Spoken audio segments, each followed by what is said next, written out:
তো আমরা আপদেশ না রে, আপদেশ না, দিদি আছে কি করবো? আচ্ছা খাও।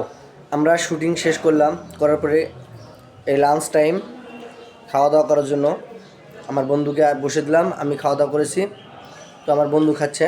তো আপনারা আমাদের জন্য দোয়া করবেন, আমরা যেন খুব শীঘ্রই আমাদের যে উদ্দেশ্যে আমাদের কাজগুলো করা আমরা যেন সাকসেস হতে পারি। আর অবশ্যই কিন্তু আপনাদের ভালোবাসাগুলা আমাদের সবচেয়ে বড় প্রয়োজন। খাওয়ার সময় কথা বলতে হয় না, তারপর আমি বন্ধুকে একটু রিকোয়েস্ট করবো, সে একটু যেন যদি কথা বলে কিছু বলে। বন্ধু, তুমি তো তোমার তবে নিয়ম আছে, খাবার সময় তুমি কথা বলো না এবং বাস্তবে খাতার সময় খাওয়া কথা বলি না, টিভি দেখি না, খাওয়ার সময় আমি মুখ বন্ধ করে খাওয়ার চেষ্টা করি এবং আস্তে আস্তে খাই। আমি খুব দ্রুত খেতে পারি না, বুঝেছ? এখন তুমি যদি কথা বলতে চাও তাহলে দু একটা কথা বলতে পারো আমার। ও তো কি শুটিং আমাদের তো শেষ, আর কি কোনো শুটিং তো আপাতত আজকে নেই।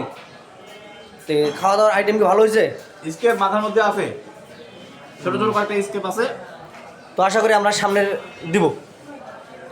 তুমি আমাকে একটু সময় দিও, আমি তোমাকে স্কেপ দেবো, অসুবিধা নেই। তো অবশ্যই আপনারা ভালো থাকেন, দেখা হবে নেক্সট আবার কোনো ভিডিও টাইমে। তো এখন ক্লান্ত শরীর, বন্ধু খাচ্ছে, তার মুখে বেশি কিছু কথা বলে দেবো না। শুটিং টাইম অনেক পার করলো বন্ধু, অনেক কিছু শুটিং করলাম আমরা, তো অবশ্যই আপনারা দেখতে পারবেন।